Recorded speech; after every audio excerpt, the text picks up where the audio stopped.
Baik, hari ini saya akan menyampaikan terlebih dahulu tentang pengantar ya, pengantar dari Big Data itu sendiri ya, dan bagaimana konsep daripada Big Data ini nanti diterapkan dalam hal untuk pengambilan keputusan ya, jadi untuk analisis dan dalam pengambilan keputusan.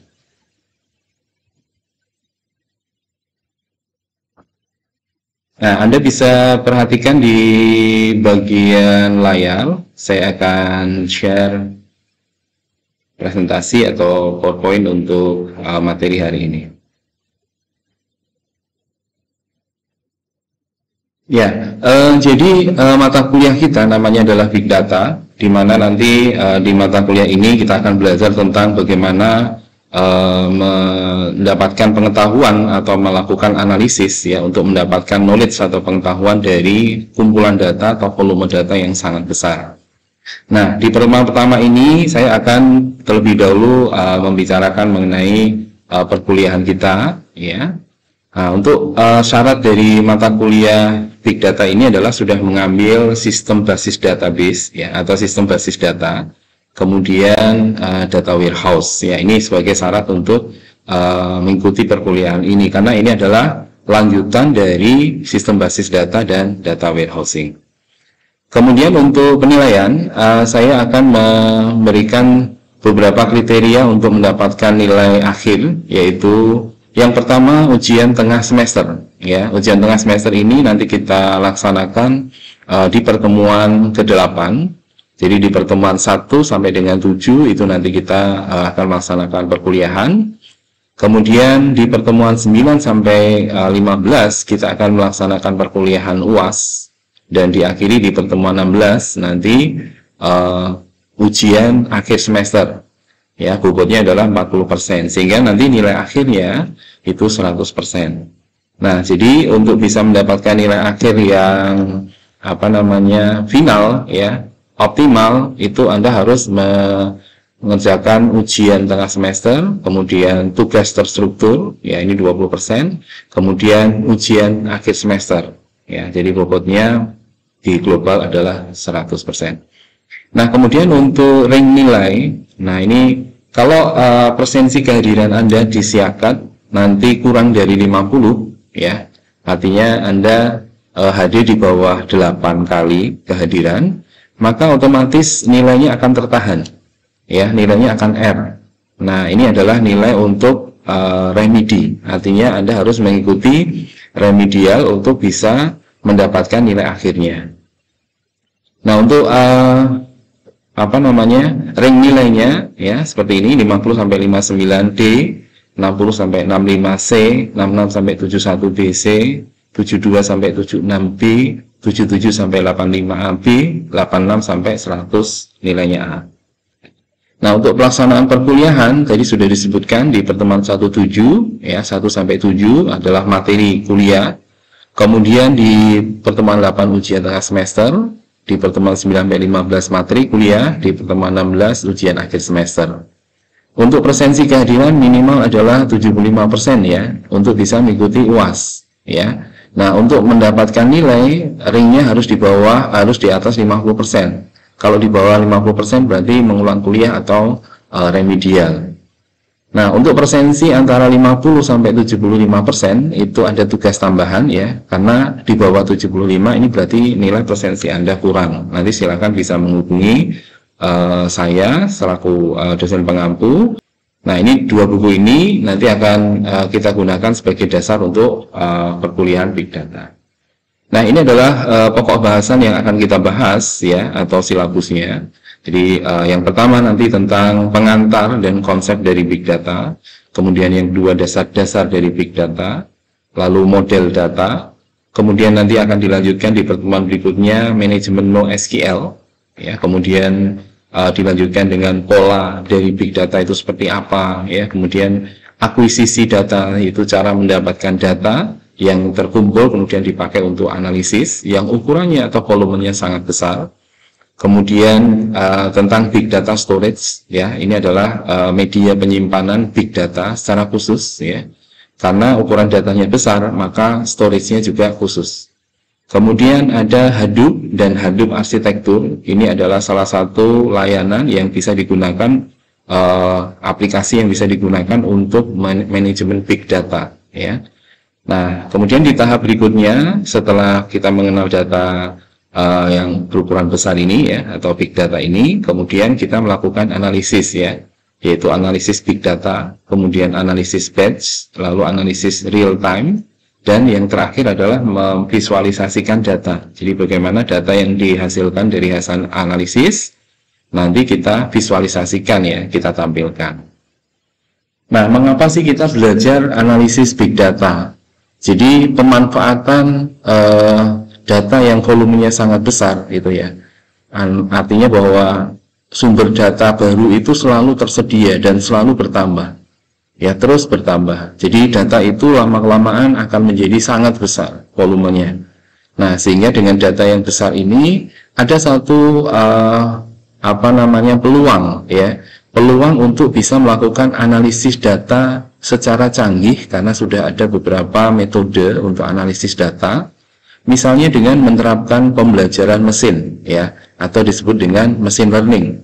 Nah, nanti di machine learning ini komputer bisa belajar, ya, berdasarkan data yang ada di dalam big data. Nah, nanti hasil belajar yang ada di dalam big data itu dianalisis, kemudian akan digunakan untuk mendukung, ya, pengambilan keputusan bisnis di dalam perusahaan. Nah, jadi keputusan bisnis itu juga didasarkan atas data, ya, dan informasi yang tersimpan di dalam big data. Di sana sebenarnya bisa digali, ya, banyak peluang berupa knowledge atau pengetahuan tentang data-data tersebut, ya. Misalnya untuk prediksi, ya, misalnya untuk estimasi, kemudian untuk pengelompokan, ya, klasifikasi, kemudian clustering, dan untuk hal-hal yang lainnya yang nanti akan sangat mendukung yang namanya adalah business intelligence dan data science. Ya, jadi bisnis intelijen di sini ini adalah sebuah metode, gitu ya, sebuah cara bagaimana suatu bisnis ini bisa cerdas. Artinya dengan memanfaatkan data yang ada diolah sehingga bisnis yang berjalan ini bisa dikatakan bisnis yang basisnya adalah dari kecerdasan mesin atau dari pengolahan yang dilakukan oleh machine learning, gitu ya. Nah, kemudian selain itu juga data science. Nah, data science ini adalah ilmu tentang data. Nah, melalui data science inilah nanti akan didapatkan eksplorasi, ya. Jadi banyak hal akan didapatkan di sini, dieksplorasi, sehingga nanti pengetahuan-pengetahuan baru akan muncul dari kumpulan-kumpulan data yang ada. Misalnya pola bahwa produk tertentu itu laris di pasaran, ya. Kemudian misalnya katakan ada peningkatan penjualan, ya, pada periode tertentu, misalnya, gitu ya. Kalau di Indonesia ada peningkatan penjualan dari perusahaan retail itu kalau mendekati Lebaran dan mendekati Tahun Baru, misalnya seperti itu. Nah, ini pola-pola ini bisa dipelajari, ya, berdasarkan data yang tersimpan di dalam big data yang nanti dimanfaatkan untuk analisis di data science dan untuk mendukung bisnis intelijen. Nah, jadi kalau kita lihat antara bisnis intelijen dan data science sebenarnya ada sedikit perbedaan, ya. Jadi pendekatan analitik yang digunakan. Jadi dua-duanya ini menggunakan pendekatan analitik, ya. Ini secara sumbu X, ya. Ini adalah waktunya. Jadi pendekatan analitik ini bisa dilihat dari kurun waktu tertentu. Kemudian yang sumbu Y-nya ini adalah proses explanatory, ya. Jadi melakukan penelitian, melakukan eksplorasi, ya, terhadap data-data tersebut, ya. Nah, di sini di batasan yang pertama ini adalah business intelligence, ya. Kemudian yang lebih luas lagi adalah mengenai data science. Jadi business intelligence ini adalah bagian, ya, dari data science, karena business intelligence memanfaatkan ilmu tentang data. Nah, untuk business intelligence ini, ya, tipikal dan teknik yang terkait dengan data yang nanti akan diolah, ya, biasanya di sini untuk membuat bentuk laporan yang sifatnya standar, kemudian dashboard, ya, menampilkan visualisasi data dan angka-angka, kemudian ada notifikasi atau alert, ya, lalu proses query yaitu memanggil data atau membaca data, kemudian data-datanya juga tersifat terstruktur gini ya di sini ya. Nah, kemudian sedikit jenis dari sumber yang berbeda, artinya hanya di bagian tertentu di perusahaan, tapi kalau data science ini bisa lebih luas lagi begitu ya. Jadi datasetnya ini terbatas ya, tidak terlalu besar karena hanya ada di satu perusahaan. Jadi analisisnya hanya ada di satu enterprise atau di satu perusahaan gitu ya. Nah, pertanyaan umum apa yang biasa digunakan terkait dengan business intelligence ya, kaitannya dengan bisnis ya. Misalnya adalah apa yang terjadi pada 3 bulan terakhir. Jadi di 3 bulan terakhir ini informasi terkait dengan bisnis ya, berdasarkan data yang disimpan di dalam database perusahaan ya, itu apa yang terjadi, apakah di 3 bulan ini ada peningkatan penjualan, ataukah ada produk-produk yang tidak laku, atau produk-produk tertentu cukup tinggi penjualannya di kota tertentu, misalnya seperti itu. Nah, ini di business intelligence. Yang kedua, berapa banyak item barang tertentu yang terjual, ini ya, contohnya seperti itu ya. Jadi item-item ini bisa dianalisis dalam 3 bulan berapa jumlah yang terjual. Nah, akan berbeda dengan data science. Tipikal teknis dan tipe datanya yaitu untuk optimasi, yaitu untuk pemodelan prediksi, untuk peramalan ya, atau forecasting. Jadi mengestimasi ke depan ya, misalnya dari 1 tahun ini ada kumpulan data, bulan depan atau bulan berikutnya bisa diestimasi, diperkirakan gitu ya. Kira-kira akan seperti apa penjualannya misalnya. Ya, misalnya produk ini akan semakin laku atau stabil ya, atau justru menurun misalnya seperti itu. Nah, ini untuk pemodelan prediksi dan peramalan. Kemudian juga untuk analisis statistik ya. Jadi untuk melihat statistik dari data ya. Semua transaksi bisa ditampilkan, laporan statistik dari penjualan ya, persediaan, kemudian produksi ya, bisa ditampilkan. Kemudian datanya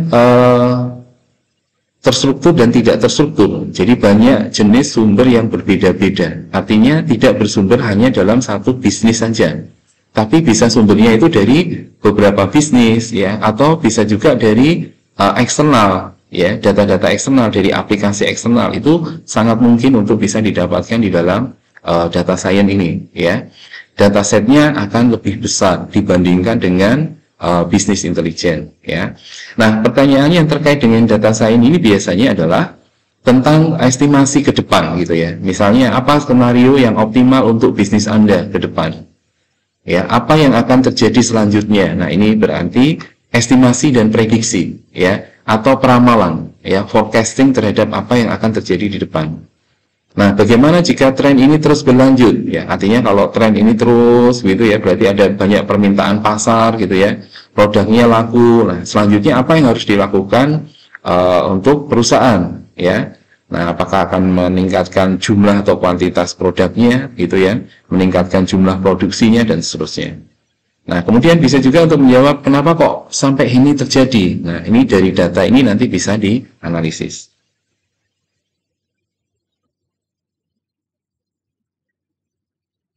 Nah, kemudian big data ini digunakan ya, masih di awal abad 2021 ya.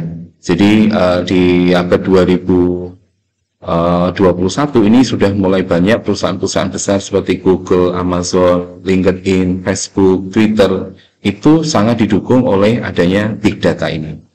Datanya sangat besar, bisa dimanfaatkan di berbagai bidang ya. Jadi bidang-bidang ini juga bisa memanfaatkan big data ya, seperti medis ya, kemudian industrial ya, kemudian bidang ekonomi gitu ya, dan bidang-bidang perbankan ini bisa memanfaatkan data-data nasabah misalnya begitu untuk analisis pinjaman, untuk analisis kredit, untuk analisis tabungan, deposito dan sebagainya. Nah, analisis dari big data ini nanti akan menggunakan machine learning ya untuk membantu pengambilan keputusan. Jadi machine learning ini adalah sebuah program gitu ya, berupa algoritma atau bisa berupa modul pada aplikasi tertentu ya, misalnya di RapidMiner, kemudian di aplikasi WK ya, kemudian di Orange ya. Ini adalah aplikasi yang digunakan untuk bisa melakukan analisis ya menggunakan machine learning. Nah, kalau dilihat dari sejarah singkatnya Big Data, itu diawali dari yang pertama adalah di tahun 98, yaitu oleh Google di bulan September 1998 ya. Kemudian di tahun 2001 ada Wikipedia, ini tepatnya di bulan Januari 2001. Kemudian ada Gmail ya, muncul dari produknya Google, ini tahun 2004. Kemudian ada YouTube di tahun 2005, ya. Kemudian ada Twitter di 2006. Dan Facebook ya. Jadi Facebook dan Twitter ini munculnya bersamaan ya di tahun yang sama. Twitter lebih dahulu bulan Februari 2006, Facebook September 2006. Kemudian iPhone ya ini tahun 2007 di bulan Juni, lalu Android bulan November tahun 2007 dan di 2009 adalah Foursquare. Nah, sekarang di tahun 2023 tentu raksasa-raksasa perusahaan ini terus berkembang ya penggunaan datanya. Nah, kalau dilihat dari volume dari big data ya, jadi di tahun 90-an ya itu masih menggunakan RDBMS dan data warehouse. Ini tahun 90-an ya, ada SAP, ada Oracle ya. Kemudian di tahun 2000-an itu ada konten dan digital asset management. Ya, ini isinya adalah dokumen-dokumen ya, yaitu Word, Excel, PowerPoint, ya, Outlook, kemudian PDF, ya. Ini ukurannya antara 1 petabyte sampai 1000 terabyte. Jadi sangat besar sekali, ya. Nah, yang paling besar adalah yang diukur berdasarkan exabyte, ya. Ini paling besar, ya, ukurannya. 1 exabyte itu sama dengan 1 petabyte, ya. Nah, ini ada beberapa perusahaan yang menggunakan ini, ya, yaitu YouTube. Ya, kita tahu isinya adalah film, video, ya, data yang sifatnya itu berupa animasi, ya, mungkin ada juga animasi, gitu ya.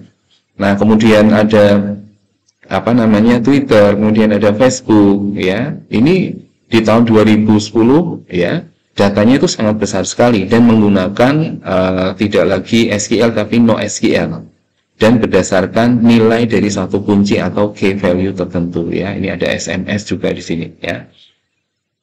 Nah, ini kalau kita lihat volume dari big data setiap 1 menit ini ya, setiap 60 detik gitu. Ya, ada data musik ya di Pandora, streaming di Pandora itu 13.000 lebih gitu ya. Kemudian contoh yang lain misalnya adalah email ya dikirim ya, jumlah email yang dikirim itu adalah 168 miliar, ini sangat besar sekali. Kemudian pencarian di Google ya itu 694.000 sekian gitu ya. Pencarian di Firefox ya itu 1.700 sekian lebih gitu ya. Dan beberapa aplikasi-aplikasi yang lain ya di YouTube ini ya totalnya 25 lebih durasi dalam tontonan ya. Di YouTube gitu sekitar 600 lebih video baru setiap 60 detik ya. Anda bayangkan ya 600 lebih video baru di setiap 60 detik. Nah, ini disebutnya big data. Kenapa? Karena datanya memang volumenya itu sangat besar sekali ya. Jadi bukan volume data yang hanya ada di satu perusahaan atau di satu enterprise ya, atau di satu organisasi saja ya. Tapi satu organisasi yang punya aplikasi yang penggunanya ini adalah global ya. Jadi seluruh dunia bisa menggunakan aplikasi ini. Nah, kemudian berikutnya kalau kita lihat perbedaan antara data, informasi dan knowledge ini berbeda ya. Kalau data itu adalah sebuah fakta atau deskripsi dari satu data yang ada di dunia nyata gitu ya. Sementara informasi itu adalah hasil dari penangkapan data atau pengetahuan ya, capture data and knowledge. Jadi merekam atau mengambil data dan pengetahuan atau knowledge pada satu waktu tertentu ya, at a single point. Jadi information itu akan muncul ketika kita bisa merekam atau mengambil data pada satu waktu tertentu. Nah, sementara untuk knowledge ini adalah apa yang kita ketahui saat ini, bukan dunia nyata itu sendiri. Ya, sebenarnya dunia nyata itu kan sangat luas sekali, sebenarnya banyak pengetahuan gitu ya. Tapi pengetahuan yang kita tahu itu disebut sebagai knowledge, ya, hanya yang kita tahu. Nah, sambil kemudian dieksplorasi, kemudian diteliti, maka akan mendapatkan terus pengetahuan-pengetahuan yang lebih baru. Nah, kalau didefinisikan, big data ini ada dua definisi yang cukup banyak dipahami ya, yaitu menurut Hurwitz et al. Tahun 2013, big data ini adalah istilah ya untuk sekumpulan data yang begitu besar atau kompleks, di mana tidak bisa ditangani lagi dengan sistem teknologi komputer yang sifatnya konvensional. Jadi tidak bisa menggunakan teknologi yang lama ya. Sementara untuk McKinsey, ya ini definisi dari McKinsey Global Institute ya tahun 2011, big data ini bisa didefinisikan dengan data yang memiliki skala, yaitu volume, kemudian punya distribusi atau velocity, dan keragaman atau variety yang sangat besar dan abadi. Ya, jadi ukurannya besar dan abadi itu artinya nanti akan tersimpan terus, dan datanya itu bisa diakses, bisa diakuisisi ya. Dari tahun pertama kali dimulainya data itu disimpan sampai sekarang ya. Kemudian big data ini juga membutuhkan arsitektur technical ya. Arsitektur teknik itu artinya media simpannya dan arsitektur untuk komunikasinya, untuk melakukan pengambilan data itu butuh metode analitik yang inovatif yang bisa mendapatkan pengetahuan dan dapat memberikan nilai bisnis baru, yaitu berupa informasi yang bermakna ya. Jadi artinya secara infrastruktur itu butuh teknologi yang canggih gitu ya. Kemudian di situ juga kemudian disupport dengan metode analitis untuk bisa menganalisa data itu gitu. Kira-kira seperti itu. Itulah McKinsey Global Institute. Nah, yang terakhir adalah big data ini memahami ada 7V atau karakteristik dari big data ini ya, karakteristik utama dari big data ini. Tadi McKinsey Global Institute menyebutkan ada volume, velocity, dan variety ya, yaitu skala, volume, kemudian distribusi, velocity, dan keragaman atau variety. Nah, kemudian ditambahkan di sini ya, selain volume, kemudian variety, kemudian veracity ya, itu ada kecepatan, ada nilai atau value, ada kebenaran atau veracity, kemudian ada nilai yang berubah, variability, artinya bahwa nilai-nilai yang ada di big data itu berubah. Kenapa berubah? Karena bertambah setiap saat gitu ya, selalu update, selalu bertambah. Maka ketika dianalisis ulang akan terjadi perubahan, karena datanya berubah, maka hasil analisisnya juga akan berubah. Dan yang terakhir adalah visualization ya, itu penampilan.